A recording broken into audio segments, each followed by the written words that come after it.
is Guardian Radio, your station for up-to-the-minute news and intelligent, interactive, and engaging conversations. 96.9 FM.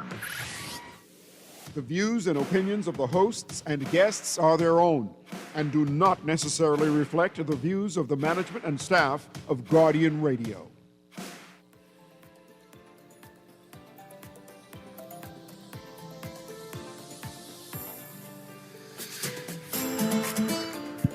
Good morning and welcome to Guardian Radio AM. Today is Wednesday, September 9th. It's a little after 11 o'clock in the morning. Once again, this is CA Newry.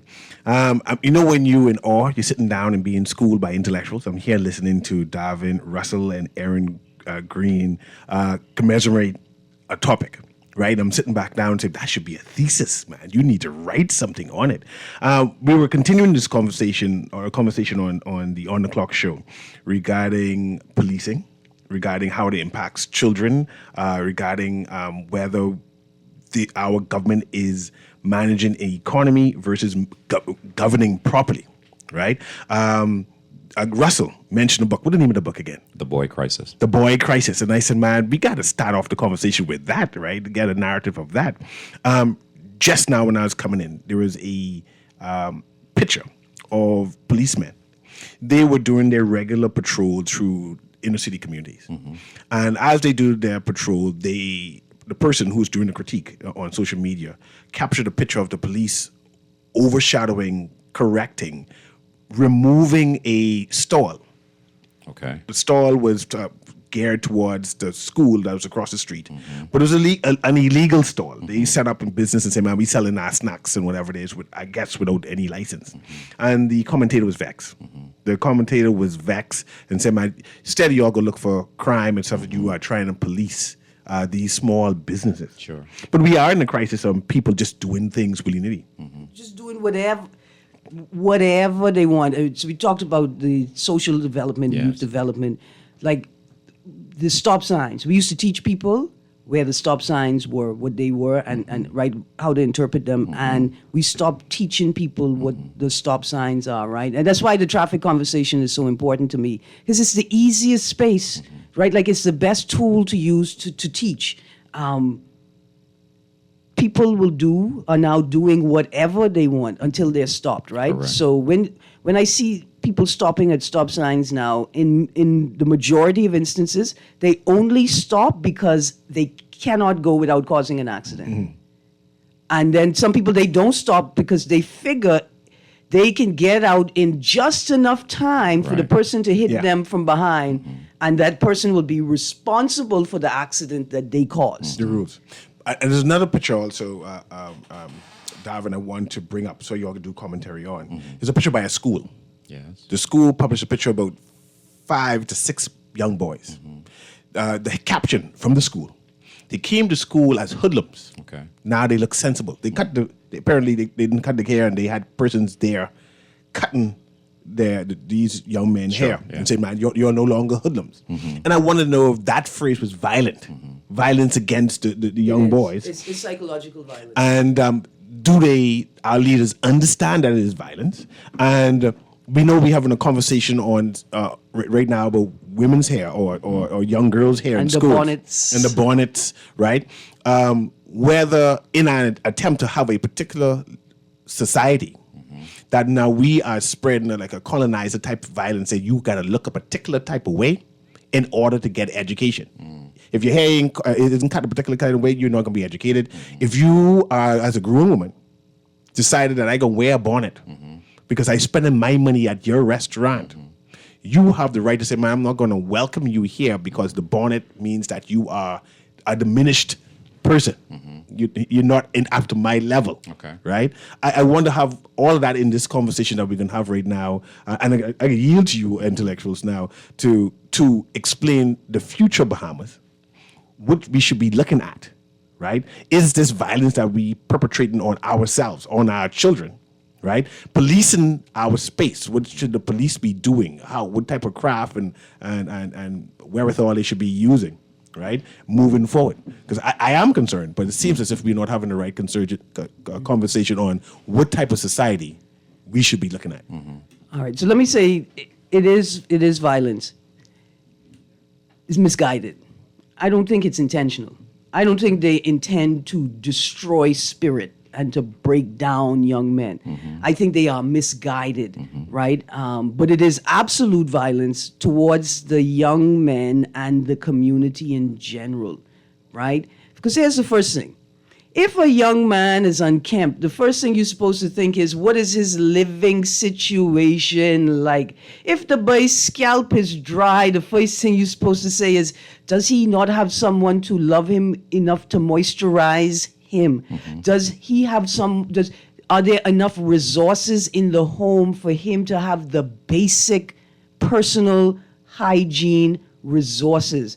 Perhaps it is that he does not have hair moisturizer, right? Perhaps it is that he does not have someone who cares enough to ensure that not only does he go to a barber, but he goes to a sanitary barber, right?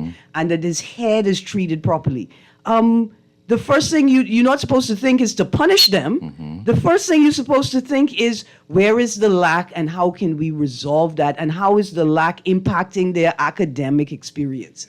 And so that's the first thing I could say is violence, because it's misguided. I'm not saying it's intentional, but it's obvious and it needs to be shifted. I know it's violence because the first thing you think to do is to punish, as opposed to figure out what's missing, what's lacking, how do we resolve this if it is an issue. Because you may discover, as opposed to punishing them, that they living in a car, that they 13 and they're in charge of themselves. And they're doing the best that they can to get to school every day. That's what you might discover. You might discover they're taking care of their Grammy. And they're working when they leave school. And all the money they have goes towards the bills and Grammy's medicine. That's what you might discover. At the risk of sounding insensitive, it's sometimes helpful to contextualize these conversations using a different analogy. I can see why people would be triggered by the use of the word hoodlum when it comes to boys and how they wear their hair or don't wear their hair, to your point, Aaron. Do we feel the same way if we're talking about braids and extensions on a girl, piercings, tattoos, the skirt is too short, the outfit is too tight? I think the word misguided was very apropos because it indicates intentionality, or the lack thereof in this case. When I look at things like this, I try to resist my initial reaction because I need to extrapolate across society. If we go down this slippery slope, and we've seen how we are going down the slippery slope, right? When you and I were in school, the skirts needed to be a certain length below the knee, whatever it was. Boys' hair was always cut in a fade or short, or these grooming conversations were not a thing because everybody complied. Now you have a more individualistic view of society and the world. My child should be allowed to do whatever within self-expression. This is where the Western influence, our children going away to college in the UK or Europe or the United States, these are the generation of adults now who are making policy and law and responsible for what is appropriate and not appropriate. I'm going to try to not go down that slippery slope because I think it always ends in the society becoming more liberal. And I don't know how comfortable I am with that yet, especially as a parent. But be that as it may, I do believe that the use of these inflammatory words like hoodlum, you are a disgrace, you're whatless, all these colloquial expressions that we commonly use is damaging to children. I would like to go back to the days when our default was empathy, concern, as you indicate. It was pull the young man to the side during break and ask him what's going on. I know your mommy, you know. I know she's having challenges because we are a prideful people. So I don't want to embarrass you during the school day, but I have at least a tangential understanding of what is going on in your home environment. So rather than criticize, complain, or even reprimand you, I'm going to lead with concern and care. We recognize that that is missing. When you go on social media, a person can come and appeal for help, and you go to the comments immediately, and the first few comments are, "You're grown. Why you in this situation in the first place? How you get here?" This is a concerning lack of empathy that our society has slid into. And I think we need to be more introspective as to how we are treating one another. I call it, we have a loss of kindness. It's a kindness void that's happening in the Bahamas that's very disconcerting. I think we have a medical crisis, right? A recent study showed that excessive use of over-the-counter pain medications like aspirin, acetaminophen, right, actually impact our empathy centers in the brain, diminish our capacity to practice empathy. And so then when you have a child, what you're passing child is a diminished capacity genetically, but also socially, right? Your capacity to teach them empathy is also diminished. Okay. And so I think we have a cascading crisis of a loss of empathy. Without question. Which then leads to the loss of kindness, because we are a kind people, right? But we've forgotten how to practice empathy. In fact, we've been sort of socialized into justifying a lack of empathy because it's a dog-eat-dog world, and it's my job to be mean to protect myself. And as a radical grown up in a radical Christian space, right, that just does not make sense to me. So it's interesting that you say that. A friend of mine and I had this conversation, and I told her I appreciated her contrarian perspective. She had a different view as to why this loss of kindness is occurring that I thought was quite intriguing, and I'm curious as to what you both think of this. Her theory was that the 2025 version of Bahamians and the Bahamas, it's not that it has gone anywhere or been lost, but it's that our suffering and our survival has become the paramount concern.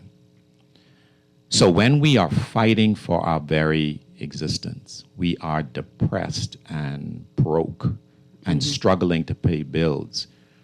Those deeper emotions of empathy and concern pale in comparison to our immediate need. You know, if you look at Maslow's hierarchy, it'll become apparent. Our immediate need for survival. And I never thought about it that way. It's almost as though our current condition, mental state, prevents or at least delays an empathetic response. And I had to sit with that for a minute because it rang true to me when you thought about it a little bit more. The stresses that the average family is under now, I would argue, is exponentially greater than it was 25 years ago. And I'll pause you there because I have to challenge that. Absolutely. Is it the society, we're talking 2025, is it that bad? Yes, in contrast to 10, 20 years ago? Yes, it is. I'll do my show tomorrow, and I'm on air tomorrow is actually going to speak to this point. It is statistically, there is just no doubt that it's worse off. But the government would say that they're doing programs that things are better, especially better than 5 years ago. So here is where the logic is apart, Mr. Newry. The fact is, the cost of living has grown exponentially while your salary has not.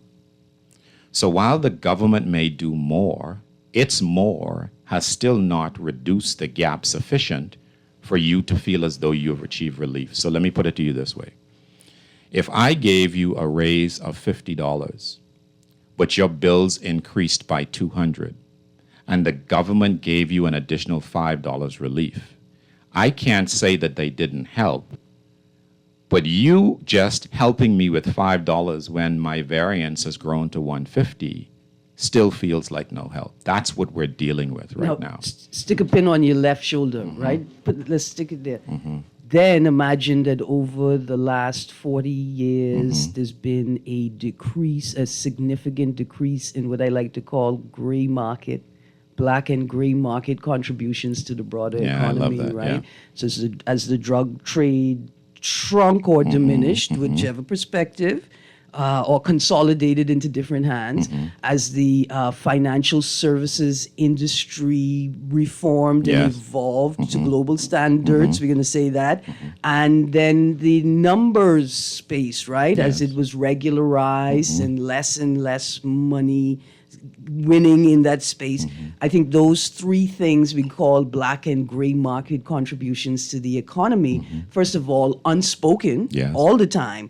And so now in 2025, there's an expectation that you can glean from not what older people are doing, but what they're not doing, right? Like there's an expectation that there should be money in the economy that just isn't there. Okay. And people don't know why it's not yes. there because they didn't know where it was coming from in the first place. And I think that is also, that's what I stick on the right-hand side when I stick your left shoulder. Gotcha. Yeah. Yeah. Russell mentioned that we are a proud society, or once was a proud society. When I was younger, they gave out school bags, like how they give out school bags at the end of Right. at the end of the year. Yeah. But I never gone.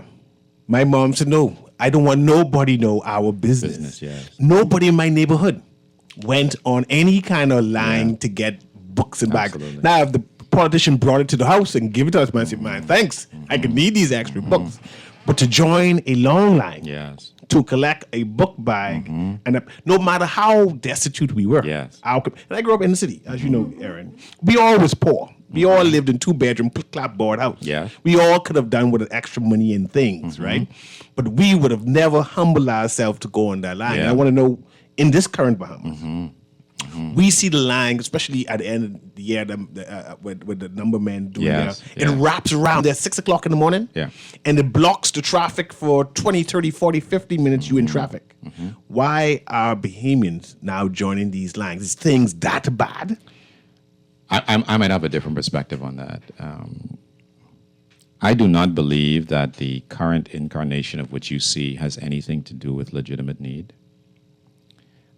So much more so than it has to do with a freebie, and I'm taking advantage, not to diminish the fact that there are some people who actually do have the need, Mr. Newry. But I'm always observant as an analyst to the cars that people drive when they pull up to these events, how they got there. To Aaron's point, the state of dress of the children who attend the event.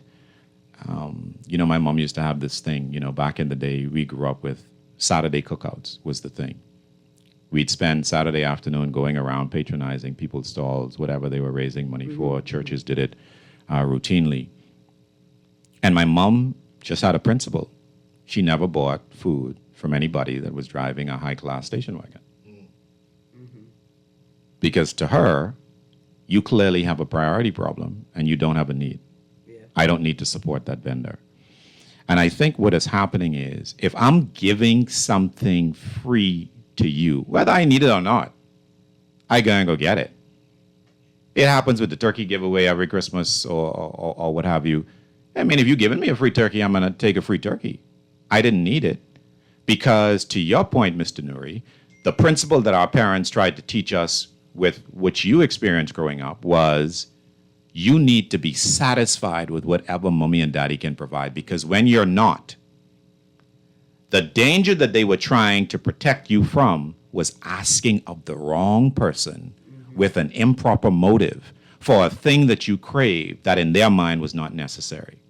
And so now I do believe that the stigma associated with asking for help, even when the help was legitimate, has been somewhat removed, and we're just going because it's free.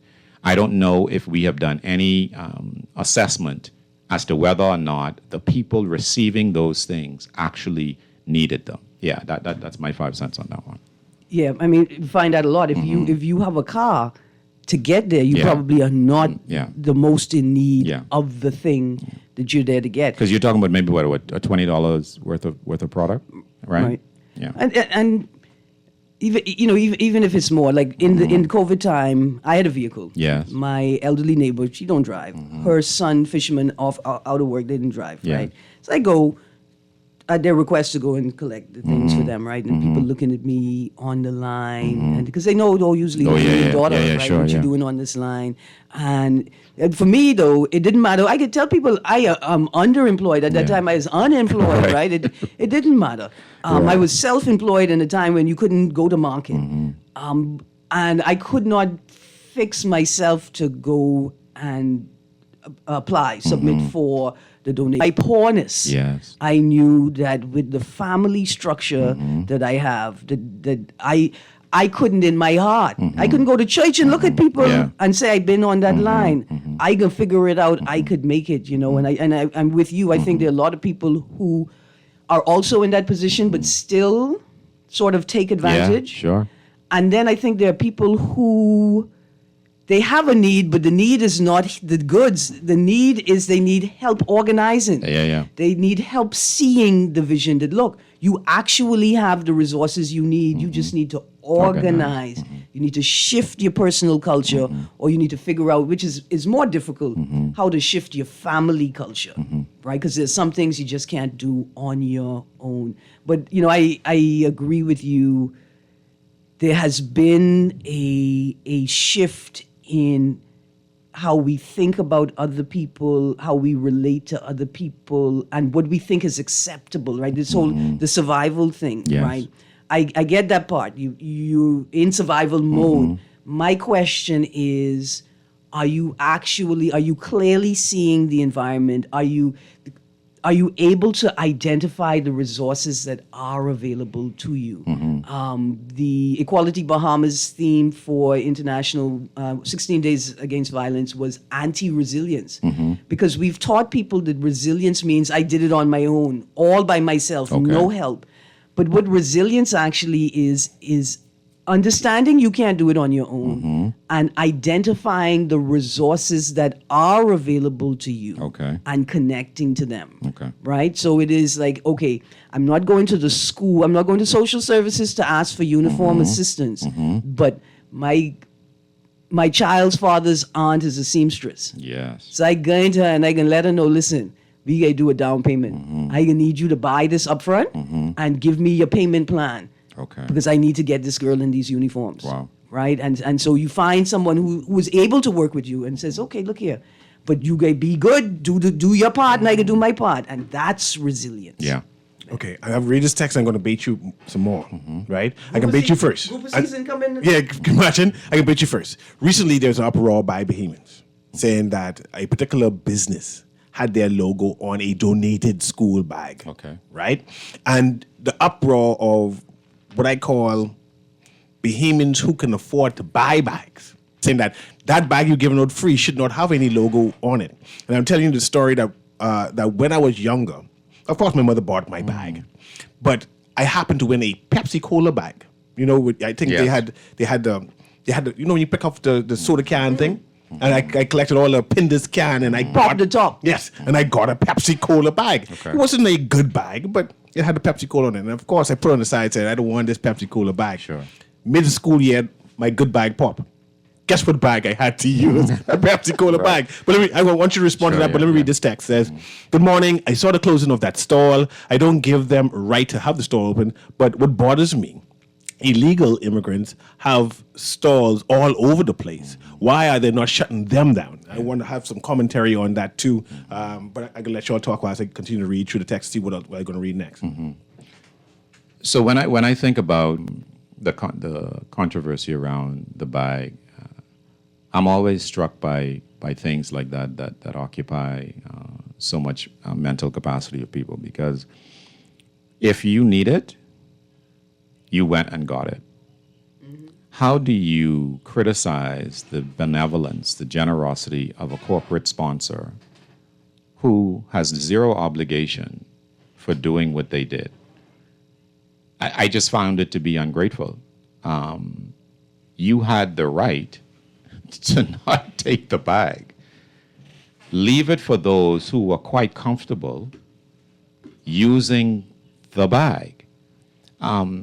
I was very disturbed by a lot of that commentary because it's the kind of thing that if you're not steadfast in your giving would make you question whether or not you even did a good thing. If you pay too much attention to the negativity. So I applaud them for doing that. There is a school of thought, Mr. Newry, that where some people were coming from around you could still make the donation, just don't put the logo on the bag. I accept that and I understand that. But their motivation, I'm sure, is part marketing as well. And there's nothing wrong with that. If they chose to leave the logo on the bag, that's their prerogative. You also have a choice, if you're that offended by it, not to accept the bag. These are simple matters. So let me start off with the disclaimer. They my family. They are family Newry. I like to say that, but they still their enemy because I ain't size Andres for nothing, right? Anyway, that disclaimer being laid down, they are a corporation. That is, I call their name. They're family of companies. There's three of them. They got they have international franchises or elements. They are a corporation, and corporate culture is that corporate merchandise has corporate branding and logos on it. Yes. We accept it everywhere. Locally, we accept it. Abroad, we accept it. We buy people bags. We don't know who they are. We don't do research into who the company is. Oh, that logo look cool. Yeah. Oh, that name is cool. Oh, this what the people wear, and we just accept it, right? It's corporate culture. Corporations put their logos and branding on their merchandise. So there's nothing out of the ordinary there, right? But if you're gonna say, hey, you have my child marketing for you, this seems unfair. There were things in the bag. It wasn't just a bag. Correct. Right? And I made a point to somebody that I'd love to talk about it because there's so much to throw in the air. For me, it is, there were uniform vouchers in the bag. Okay. Right? And I thought, okay, here is a corporation. You go wear my logo. I'm going to give you something for it. But not just anything. Here's something that actually goes towards school support. Yes. Right? And so I thought, if there is a trade-off, that's not an unfair trade-off, right? But to say why you put your logo on it, they're a corporation. That's what corporations do. That's what we all do, right? So why, for me, it's something deeper. We don't like ourselves. We don't see the value in ourselves, and we don't see ourselves as real, right? But that corporation has shown that it's real. You don't have to believe it's real. I have a text critique about something you all said earlier. I said, whenever people express their thoughts or opinions, we are so intent on displaying our critical analysis ability. I guess me and you go on critical analysis. Yeah. But actually, you use the word critical analysis too. So that more definitely meaning two of you. So that we fail to listen carefully to the words uttered. We quickly respond negatively, although the speaker had no ill intent. I heard, you look like a hoodlum. That is clearly not saying that you are a hoodlum. Ain't nothing bad about truthfully telling someone that they need to improve in some area. Fair critique. But once again, look like a hoodlum is still subjective, right? You differenter than me. Right. You differenter than me, sir. Why hoodlum come out your mouth at all? Okay. These are young black men. Why hoodlum came out of your mouth at all, right? That's the point. What was the first text, Mr. Newry? The one that you wanted us to respond to? The previous one that you... I gotta look for it again in the meantime. But We've become so desensitized, right? Just generally, that we don't understand that just using that type of language Is with young inflammatory. people, yeah.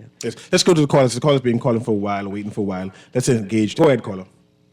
All they did is just talk in the voice. Blessings. With you all. Much the same to you. What I want to ask, right, the gentleman, who had the logo first and was it not private? The logo we're speaking about today was the bag that was issued by Bamboo Shack. It's still the same thing if there is a dispute of it.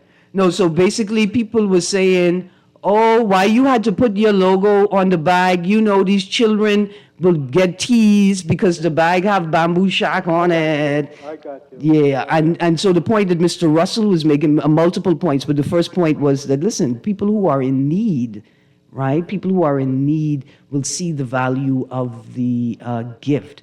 The second point, we were talking about our perception of self, right? And is it that we don't like ourselves, that we don't see something created by a local corporation as valuable?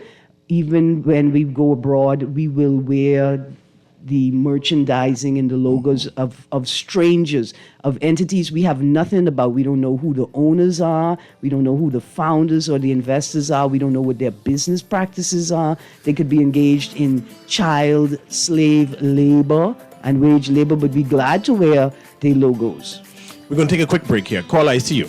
If you can hold on, continue to hold on, and when I come back on the next side, you'll be first. I found that question. They were talking about the illegal immigrants and opening their stalls, and that they're closing now all the Bohemian stalls, right? And policing.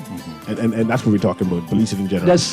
Yeah. On the other side of the break. On the other side of the break. I got to tell you a story. Guardian Radio, AMCA Newry, Aaron Graves with me. Also, Darvin Russell was with me. We're having a conversation on what's trending inside the news, but we're also talking about how we interact with each other inside today. We can talk about Nepal. We'll see if Bahamian students are as demure as Nepal students. Yes. I'll be right back.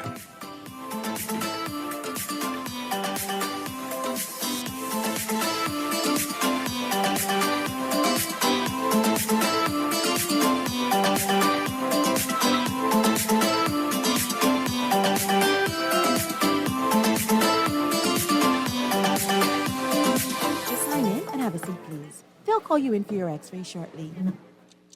That's why they call it a waiting room. You won't have that problem at 4th Terrace Diagnostic Center or Imaging at Grosvenor. We never schedule multiple appointments, so you'll be in and out in no time.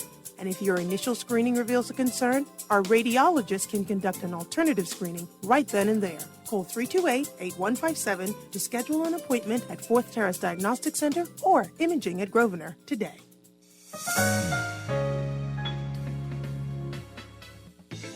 Don't wait for a storm to arrive. Stock up on hurricane supplies, make home repairs, purchase a generator, and more this hurricane season with a Fidelity personal loan. Make that move today. Call 356-7764.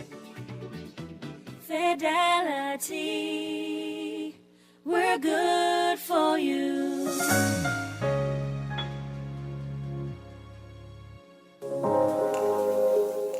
Love the show? Want to give your support? Become a sponsor today. Call 302-2300 for our rates and packages. That's 302-2300. Become a sponsor on Guardian Radio 96.9 FM. Fresh news, smart talk, all day. Are you searching for something new? Something exciting? Your dream job in paradise? Well, look no further. Royal Beach Club Paradise Island is hiring. Join a dynamic group of passionate hospitality professionals, craft unforgettable moments, and thrive in a vibrant, welcoming atmosphere. Play your part in shaping the future of our team while growing your own career every day. Bring your energy, your passion, and your creativity to a workplace that's as dynamic and fun as you are. At Royal Beach Club Paradise Island, the opportunities don't just exist. They're limitless. So are you ready to find your perfect fit? Visit Royal Beach Club at paradiseisland.com/career today and step into a world of exciting possibilities.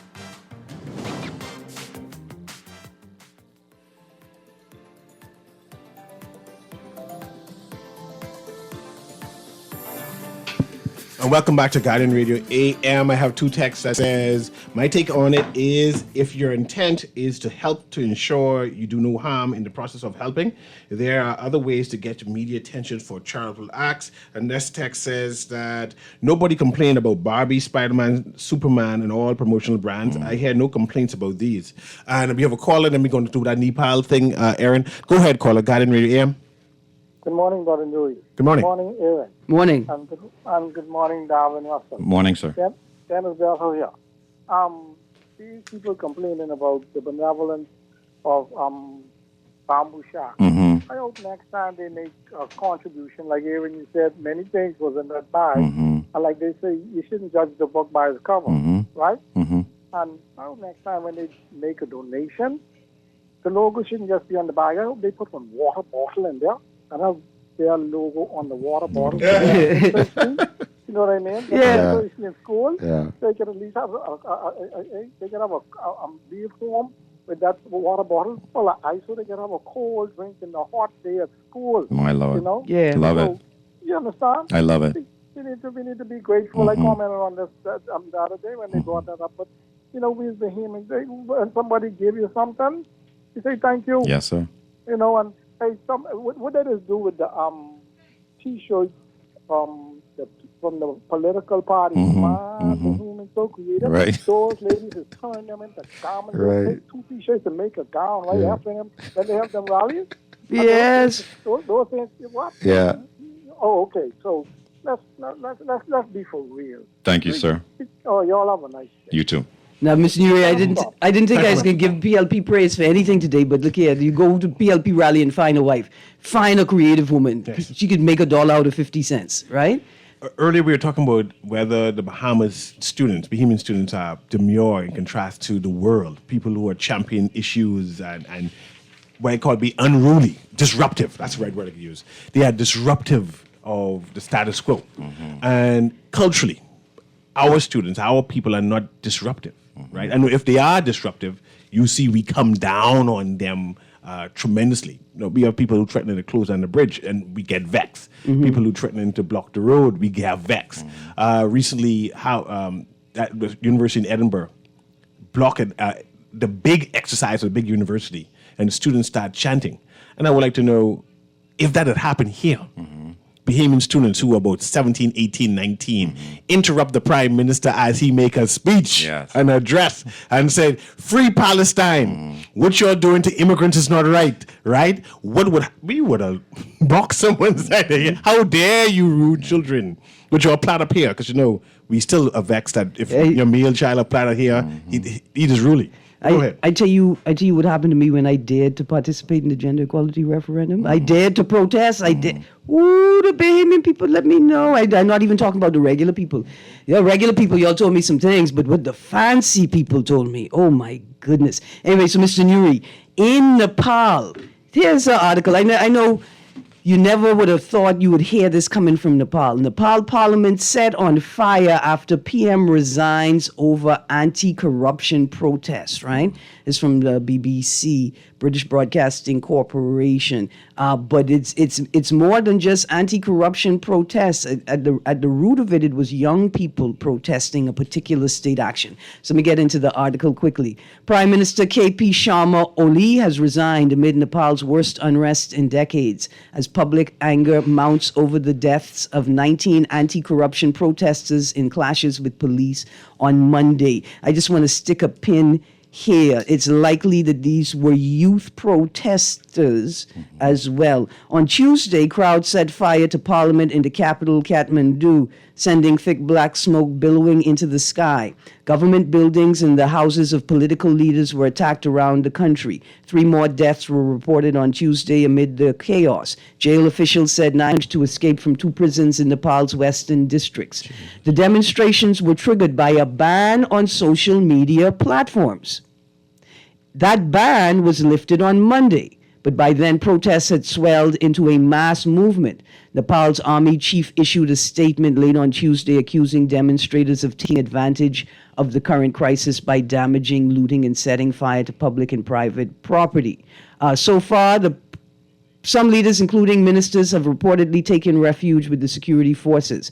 So far, the protests have spelled out their demands apart from rallying under the broader anti-corruption call. Kathmandu resident Muna Shrestha, 20, was among the large crowd outside Parliament. Corruption has been a long-term issue, she told the BBC, adding that it is, quote, high time our nation, our prime minister, and anyone in power changes because we need to change. So here's where it began. Last week, Nepal's government ordered authorities to block 26 social media platforms for not complying with a deadline to register. Platforms such as Instagram and Facebook have millions of users in Nepal who rely on them for entertainment, news, and business. The government justified its ban in the name of tackling fake news, hate speech, and online fraud.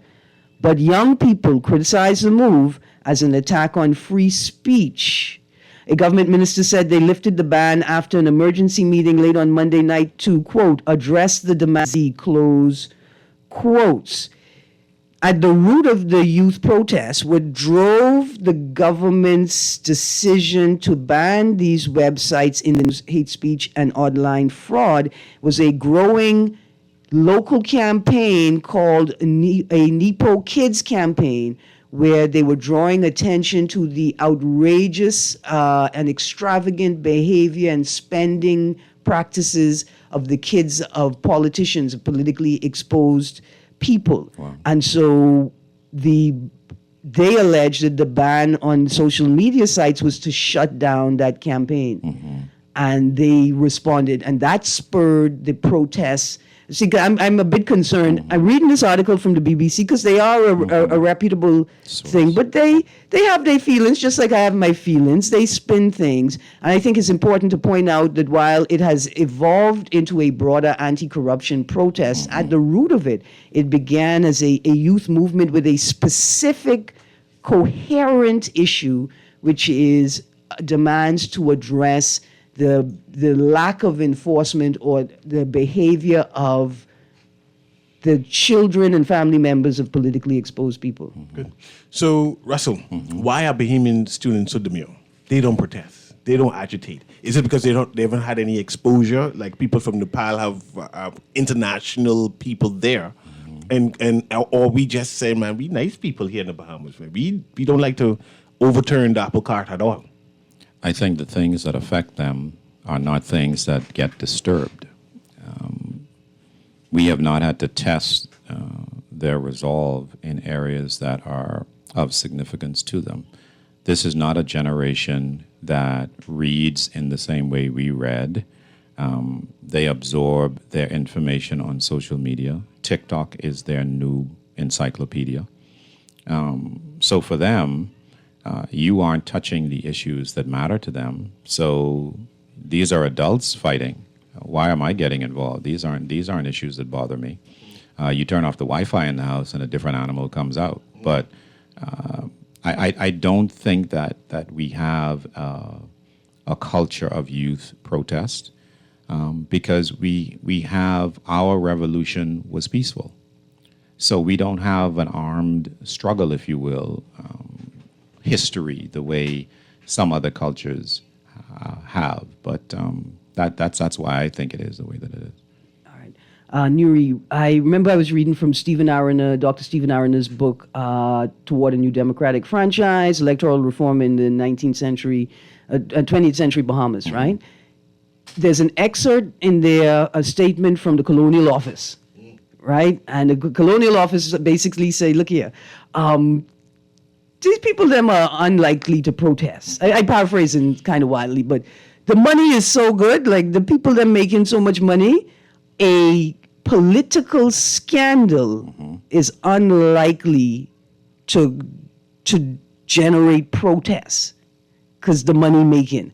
And I think that is the culture that has set in right here. See, because we get people like Fred Mitchell who burn things. What he burn? He burned the Copy of the Constitution. Not the original. Not the original. Good stuff. Yeah. Right? So this idea that the young people weren't protesters, they were, right? I think it's about scale. Good morning, Sir Franklin Wilson. Sir Franklin Wilson apparently used to be a radical, right? Maynard Gibson used to be a radical. And so I think there's two things. I think proximity to the U.S. is definitely a thing. But I think money is, right? Like we get more dollars than sense of self, not just common sense, right? But we get more dollars, and we have protested in different ways with our money, right? Because we've been convinced that you could protest things like that. That's why I say we get more dollars and cents, right? But so you got two things. Proximity to the U.S. is an overarching thing. And then we've had radicals, but somehow we've convinced the young people that they don't have to be radical. They just got to get their money up and they could do what they want. Get their money up and do what they want. Which is a trick. Let's go to this. Young people is a trick. Let's go to this column. And I want to ask you, what would get Bahamians radical to protest, to go to Parliament in numbers, to be disruptive? And I mentioned that in a political climate where immigration is a serious conversation. You see the angst in Bahamians' voice when they talk about immigration. Is the government ignoring this immigration conversation to their detriment, that there may be I wouldn't get the word protest, but I want to be animated type of protest. Let's go to caller first, and then you could respond to that. Go ahead, caller. Guardian Radio AM. Hi. Don't say who I am, but I have spent most of my life in France, and France is a country where it has nothing to do with money. It has to do with the right of any citizen to protest, and they pass that on religiously. And so you can have strikes that erupt from the richest to the poorest, and they all join in together in common solidarity. Okay. Which is amazing to witness and live amongst them. So it's a part of their cultural identity. Any law, they know their constitution, and they fight. If they have, it's the only country, I think, with 6 weeks vacation. They fought for it. Their ancestors fight for generations to come. The Bahamas isn't fighting because the Bahamas has become complacent. We look the other way. There are women sleeping on our streets, and we look the other way. There are children being heinously raped and killed. We don't march for them either. Okay? So there's a certain complacency here, and that's why we have immigration and things are just piling up on us because we won't lift a finger. We run to America, but those black Americans fought so that we could benefit from what they fought for. We didn't fight, okay? But if we can sit and go to university, so we benefit. If you go to Europe, you benefit for what people fight for. But we don't come home and fight. We run. Thank you very much. Well, so two things. Somebody made money our culture. You make the point. France, there's a culture of protest. And what I'm saying to you is that we are the culture of protest too. Right? We just named Pompey national hero. We just named Black Kate, a national hero. There's protest. We protest in different ways, though. This character Shine. I gotta learn about Shine. I need you all to call me and tell me about Shine, because Shine was on Fifth Avenue by the time the news that the Titanic was going down hit Fifth Avenue. Shine was already there. I heard there was a Shine on the Black Star as well. I heard there was a Shine in the UNIA as well, right? But I don't want her comment to get lost, because I think it's important that we not allow that to just stay in the air unchallenged.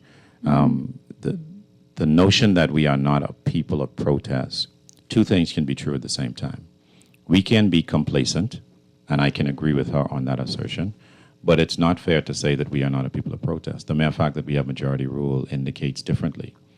The mere fact that the things that do change in this country in any meaningful way are an act of protest. It may not be protest in the way in which you see a demonstration in the Middle East or in Europe, but it is a protest. There's a reason it's called the silent majority, is because that anger is displayed, whether it's at the poll or letter writing or private conversations you and I are privy to. But it's more than that. It looks different, yeah. And that's why I evoked the image of Shine, right? Our protest is passive aggressive. We weird, we wild. Yeah. We will wreck the boat while we are on it, and that's what we're actively doing, right? Like you see this behavior in on the road in traffic. People running red lights with their children in the car. That's protest, right? We just have to form a more effective protest, right? Because we have been socialized and we're being led and guided into behaviors that are expedient for somebody, just not us.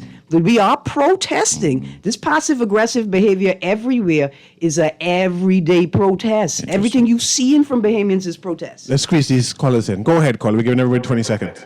Go ahead, caller. Aaron. Yeah, turn your radio down, Bremen. Oh, okay. Pardon me. Keep talking.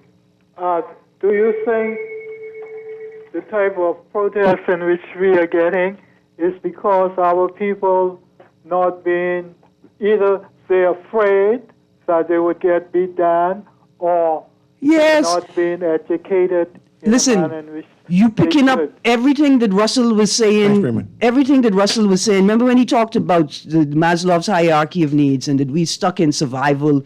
We stuck in survival mode, right? I just saw I read the text that say that Bahamians are not protesting because they're scared of victimization, right? We know what happens to people that stick their head out. We know the story of Aaron Green. We protest passive aggressively. In fact, we have become, I don't know if this is the most passive aggressive we have been collectively as a people. That's what the protest is. When you see these people then park their car up on the sidewalk, even though they know disabled people need to use the sidewalk, it's a silent protest. It's a passive aggressive protest. The problem is I call it lawlessness. we cutting off. It is. That's what it's become. But we're cutting off our nose to spite our face. We're wrecking the boat while we're on it because it's not the most effective protest. Let's squeeze this caller in. Go ahead, caller. Hi, good morning, Newry, Aaron, and Darwin. How you 30, doing? 30 seconds. 30 seconds. Go ahead. Okay, yeah, no problem. Yeah, I just wanted to call to echo what Darwin was saying just now, and I'm so happy that you challenged and insisted that you get back to that comment, Darwin, to push back on it, because all of the advancements that we have gained in our country is as a result of protest. We have been protesting from the 50s to the 60s to the 70s to the 80s, right through to current. And our country is an excellent little country. We are punching well beyond our grade level because of the level of protest that is lively and provocative, as Dara Miller used to say, in our country. I appreciate you, We are Anton. people who we believe in negotiating, not killing, to accomplish the same end. Thank you for the opportunity. Let's go to the next caller there, Kermit. Go ahead, caller. Guiding Radio AM and try and get everybody in. Go ahead. Who's singing? Shaka Khan is singing. Go ahead, caller. I didn't hear you all address the topic where I was talking about Bahamians removed from selling, utilizing the non-immigrant people come and sell without having. Let me apologize. Okay, let me apologize for that, Miss. We had most of the conversation in the break, Mr. Newry. You had us too excited about it. No, ma'am, you guys need to address that. But I think it needs a whole show. I with you, ma'am. I think it needs a whole show. Okay, that's what we do. I'll bring it up again tomorrow. I'm disappointed. No. I'll bring it up tomorrow. I have the whole show for that. That's good? Okay. Oh, yes, ma'am. Yes, ma'am. What do you do? You like Let's squeeze in one more, Kermit. Go ahead, caller. Guiding Radio AM.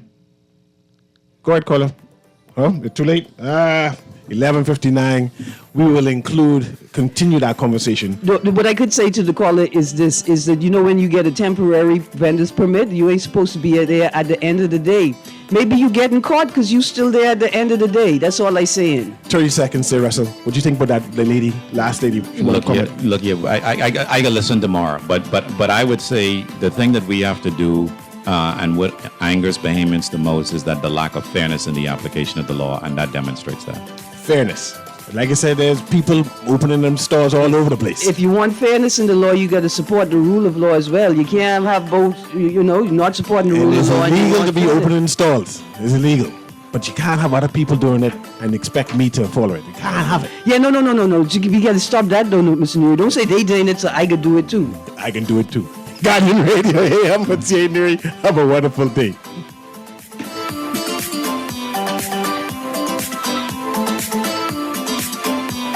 This is Guardian Radio 96.9 FM, streaming on GuardianTalkRadio.com and the Guardian Radio app, Nassau, Bahamas.